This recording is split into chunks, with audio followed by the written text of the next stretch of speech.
શિયાળુ શાક આવવા લાગે ને એટલે ગુજરાતીઓના ઘરમાં ઊંધિયું બનવા લાગે. ઊંધિયું છે આમ તો સુરતી વાનગી છે અને એમાં ખાસ પ્રકારના દાણા, કંદ અને સુરતી પાપડીથી બને છે. પણ આવા શાકભાજી બધે જ અવેલેબલ નથી હોતા. તો લોકો જે માર્કેટમાં મળતા સિઝનલ શાકભાજી છે એનો જ ઉપયોગ કરીને મસ્ત મજાનું ઊંધિયું બનાવે છે. ખાસ કરીને કાઠિયાવાડ સાઈડ અલગ અલગ શાકભાજી અને ફળનો ઉપયોગ કરીને ઊંધિયું બનાવાતું હોય છે. તો ગઈકાલે હું પણ માર્કેટમાં ગઈ હતી અને જે મને શાકભાજી મળ્યા એનો ઉપયોગ કરીને આજે આપણે ઊંધિયું બનાવીશું. તો ઊંધિયાની તૈયારીમાં પહેલાં તમારે શાકભાજીને સમારી લેવા પડે છે. તો આટલી તૈયારી મેં કરીને રાખી છે. તો ઊંધિયું છે એ મેથીના મૂઠિયા વગર તો બનતું જ નથી. તો સૌથી પહેલાં મેથી લઈશું, સાથે નાના રવૈયા એટલે કે રીંગણા, કોબી, ટીંડોળા, ફ્લાવર અને અલગ અલગ પ્રકારના દાણા લેવાના છે. તો એમાં તુવેરા લીધા છે, અહીં લીલા ચણા મળે છે એ પણ લીધા છે, વટાણા, સાથે પાપડી અને વાલોળ અને લીલું લસણ. અહીં જે માર્કેટમાં પાપડી અને વાલોળ મળે છે એ મેં લીધી છે. તો આટલા પ્રકારના દાણા અને વાલોળ પાપડીનો ઉપયોગ કર્યો છે. સાથે શક્કરિયું, રતાળું, આદુ, લીલા મરચાં, બટેટું અને ટમેટાં લીધા છે. તો આટલા બધા શાકભાજીનો ઉપયોગ કરીને આજે આપણે ઊંધિયું બનાવીશું. સાથે રીંગણા, બટેટા, શક્કરિયું, રતાળું છે એને પણ સમારીને આપણે પાણીમાં રાખી દેવાનું છે જેથી એ કાળું ન પડે. હવે આપણે ઊંધિયું બનાવીએ ને એમાં આપણે શિંગદાણાનો ઉપયોગ કરીશું. તો સૌથી પહેલાં ચોપરમાં શિંગદાણાને અધકચરા ક્રશ કરી લઈશું. શિંગદાણાથી ઊંધિયાનો ટેસ્ટ છે ને એ સરસ આવે છે, સાથે ગ્રેવી પણ સરસ બને છે. સાથે આપણે ઊંધિયામાં આદુ મરચાંને પણ ચોપ કરી લઈશું. તો 4 થી 5 નંગ જેટલા લીલા તીખા મરચાં અને 1.5 ઇંચ આદુના ટુકડાને ઉમેરીને ચોપ કરી લીધા છે. હવે લગભગ બધી જ તૈયારી થઈ ગઈ છે. તો ઊંધિયું વઘારવાની શરૂઆત કરીએ. તો આજે આપણે કુકરમાં બનાવીશું જેથી ફટાફટ તૈયાર થઈ જાય. ઊંધિયામાં છે ને તેલ વધારે જોઈએ છે જેથી શાકભાજી સરસ રીતના સતળાઈ જાય. તો 12 થી 15 ચમચી જેવું તેલ ઉમેરીને ગરમ કરીશું. ત્યારબાદ 5 ચમચી જેવી રાઈ, 1 બાદિયાન અને 2 થી 3 જેટલા લવિંગ ઉમેરીશું. તમાલપત્ર ઉમેરવા હોય તો એ પણ ઉમેરી શકાય. હવે આપણે હિંગ ઉમેરવાની છે. તો 5 ચમચી જેટલી હિંગ ઉમેરીને 1 સૂકું લાલ મરચું ઉમેરીશું અને સાથે તલ પણ ઉમેરવાના છે. તો 1 ચમચી જેવા તલ લઈ લીધા છે. ઊંધિયામાં તલ ઉમેરવાથી એકદમ સરસ નટ્ટી ફ્લેવર આવે છે. સાથે આપણે 3 ચમચી જેવી આદુ મરચાંની પેસ્ટ જે બનાવી હતી એમાંથી ઉમેરી દેવાની છે. સાથે 1 ચમચી જેવું લસણ પણ ઉમેરી દઈશું. લસણ વધારે સતળાઈ ન જાય એ માટે થોડું પાણી સહિત બટેટાને પણ ઉમેરી દઈશું. હવે ઉમેરીશું શિંગદાણા. તો વધારે તેલ છે તો શિંગદાણા એમાં સતળાઈ જાય તો સરસ ફ્લેવર આવે છે. આપણે શિંગદાણા છે એ કાચા જ લીધા હતા તો અત્યારે તેલમાં સતળાઈ જાય તો સરસ શેકાઈ જાય છે. બસ હવે આપણે બધું મિક્સ કરી લેવાનું છે. તમે જોઈ શકો છો એકદમ સરસ રીતના સતળાઈ રહ્યું છે. બધા તમે મસાલા ઉમેરો ને ત્યારે કુકરમાં બધા તળિયે ચોટી ન જાય ને એનું ખાસ ધ્યાન રાખવાનું. તેલ વધારે છે એટલે અત્યારે તો ચોટશે જ નહીં. તો હવે એક પછી એક બધા શાકભાજી ઉમેરી દેવાના છે. તો સૌથી વધારે ચડતા વાર લાગે એવા શાકભાજી પહેલાં ઉમેરીશું. તો વાલોળ, પાપડી, તુવેરા, ચણા એવા બધા શાકભાજી આપણે સૌથી પહેલાં ઉમેરીને મીઠું ઉમેરી દેવાનું છે. હવે સ્વાદ પ્રમાણે સિંધવ મીઠું પણ ઉમેરી દેવાનું છે. હમણાં મારા વિડીયોમાં એક કમેન્ટ આવી હતી કે આ સિંધવ મીઠું ક્યારેય ન વપરાય, આમાં કાંકરી આવતી હોય છે. પણ ક્યારેક કે જ્યારે તમે સિંધવ મીઠું છે એ છૂટક વેચાણમાં મળતું હોય ત્યાંથી લો છો તો એમાં જરૂર કાંકરી આવે છે. પણ જ્યારે તમે પેકેટનું સિંધવ મીઠું વાપરો છો તો એમાં ક્યારેય કાંકરી આવતી નથી. હવે 5 ચમચી જેવી હળદર ઉમેરીને બધું જ સારી રીતના મિક્સ કરી લેવાનું છે. અહીં થોડા થોડા શાકભાજી ઉમેરતા જઈને મિક્સ કરતા રહેવાનું છે જેથી શાકભાજી સતળાઈને ચડતા જાય. તો આવી રીતના આપણે 3 થી 4 મિનિટ સુધી સાતળીને હવે બીજા બધા શાકભાજી પણ ઉમેરીશું. તો સાથે આપણે રીંગણા ઉમેરી દેવાના છે. ત્યારબાદ ટીંડોળા, ફ્લાવર, કોબી, રતાળું અને શક્કરિયાને પણ ઉમેરી દઈશું. એટલે લગભગ બધા જ શાકભાજી અહીં આવી ગયા છે. મેં પહેલાં કીધું એમ તમને આમાં ગમતા હોય એ બધા શાકભાજીને તમે ઉમેરી શકો છો. સુરતમાં જે ઊંધિયું બને છે ને એમાં સિલેક્ટેડ શાકભાજીનો જ ઉપયોગ થતો હોય છે. એમાં મેક્સિમમ દાણા, કંદ અને મેથીના મૂઠિયાનો ઉપયોગ થતો હોય છે અને થોડું ડ્રાય હોય છે. પણ કાઠિયાવાડ, સૌરાષ્ટ્રમાં ઘણા બધા શાકભાજીનો ઉપયોગ કરીને બનાવવામાં આવતા હોય છે. ઇવન કાચા કેળા, પાકા કેળા, સફરજન, બીટ વગેરે ઉમેરવામાં આવતું હોય છે. કારણ કે ગુજરાત આટલું મોટું છે અને આખા ગુજરાતમાં એક જ સરખા બધા વિસ્તારમાં શાકભાજી ન મળતા હોય એટલે જે વિસ્તારમાં જે શાકભાજી મળતા હોય એ પ્રમાણે એને અનુરૂપ ઊંધિયું બનાવવામાં આવતું હોય છે. હવે આપણે બધા શાકભાજીને 3 થી 4 મિનિટ સુધી સાતળી લીધા છે. તો સાથે હવે છેલ્લે લીલા વટાણા પણ ઉમેરી દઈશું. વટાણાને ચડતા બિલકુલ વાર નથી લાગતી, એટલે છેલ્લે જ ઉમેરવાના. સાથે મેં 4 ચમચી જેવું નડિયાદી ચવાણું ઉમેર્યું છે. નડિયાદી ચવાણું એકદમ ચટપટું, તીખું અને એનાથી ગ્રેવી પણ સરસ થાય છે. આ ચેવડામાં પણ ઘણા બધા ગરમ મસાલા હોય છે, એટલે એનો પણ ટેસ્ટ આ ઊંધિયામાં આવી જશે. હવે ઉમેરીશું ઊંધિયાનો મસાલો. તો અડધી ચમચી જેવો ઊંધિયાનો મસાલો ઉમેરી દેવાનો છે, જે એકદમ ફ્લેવરફુલ છે અને તાજો હોવાથી એકદમ સ્ટ્રોંગ છે.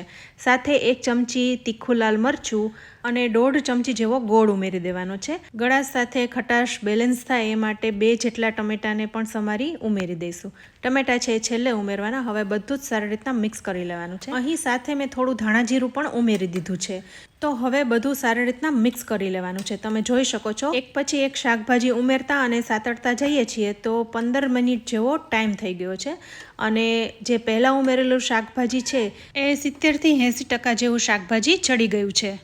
તમે જોઈ શકો છો, અહીં કંદ છે એ થોડું કઠણ આવતું હોય છે, પણ આપણે અત્યારે છરીથી કટ કરીએ છીએ તો એ કટ થઈ જાય છે. સાથે બટેટાને જોઈએ તો એ પણ આસાનીથી કટ થઈ જાય છે. બસ હવે એક જ વિસલ આમાં કરવાની છે, જેથી શાકભાજી છૂટું પણ રહે અને ઓવરકુક ન થાય. તો નાના 2 ગ્લાસ ભરીને પાણી ઉમેરી દઈશું. તમારે અહીં જેટલો રસો કરવો હોય ને એટલું પાણી ઉમેરવાનું, કારણ કે હજુ આમાં આપણે મેથીના મૂઠિયા ઉમેરવાના છે, એટલે એ પ્રમાણે તમારે પાણી ઉમેરવાનું છે. છેલ્લે આદુ મરચાંની પેસ્ટ ઉમેરીને કુકરનું ઢાંકણ બંધ કરી દઈશું અને 1 સીટી વગાડી લઈશું, એટલે ઊંધિયું છે એ સરસ ચડી પણ જાય અને છૂટું છૂટું રહે. હવે આપણે બનાવીશું મેથીના મૂઠિયા. મૂઠિયા છે એ ઊંધિયાનું મેઇન ઇન્ગ્રીડિયન્ટ છે અને એના વગર ઊંધિયું ના બને.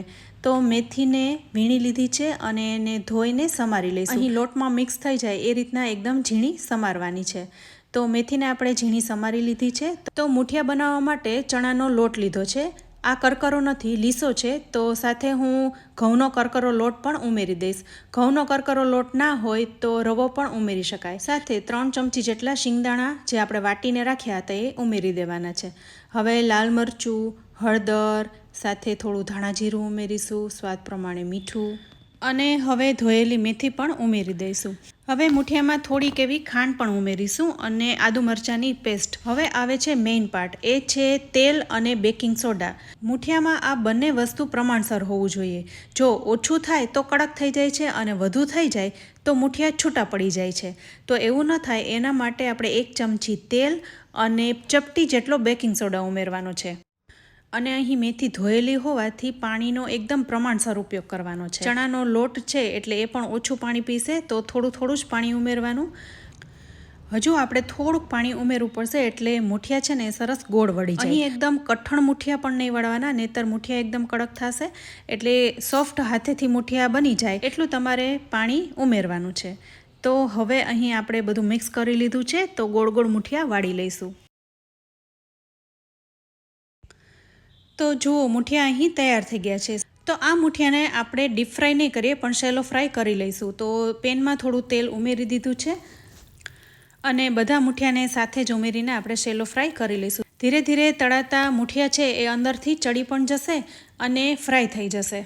અહીં તમે જોઈ શકો છો, મૂઠિયા તળાતા થોડા ફૂલી પણ ગયા છે અને થોડા થોડા બ્રાઉન પણ થવા લાગ્યા છે. તો એકદમ હળવે હાથે એની સાઈડ પણ ચેન્જ કરી લઈશું અને ફ્રાય કરી લઈશું. તો જુઓ, 2 થી 3 મિનિટમાં મૂઠિયા એકદમ સરસ તળાઈ ગયા છે.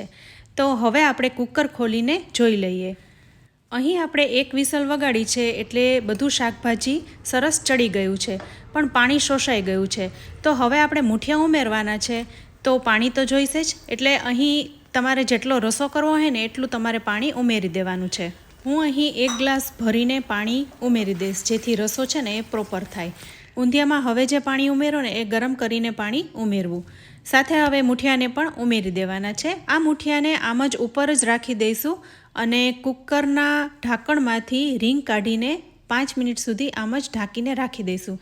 ઓલરેડી મૂઠિયા છે એ ચડી જ ગયા છે, પણ ઊંધિયામાં સરસ રીતના મિક્સ થઈ જાય, મસાલાની સુગંધ બેસી જાય, એ માટે આપણે આમ જ રાખીને કુકરનું ઢાંકણ બંધ કરી દઈશું. કુકરમાં કોઈ વિસલ નથી વગાડવાની, રીંગ કાઢીને જ કુકરનું ઢાંકણ બંધ કરી દઈશું.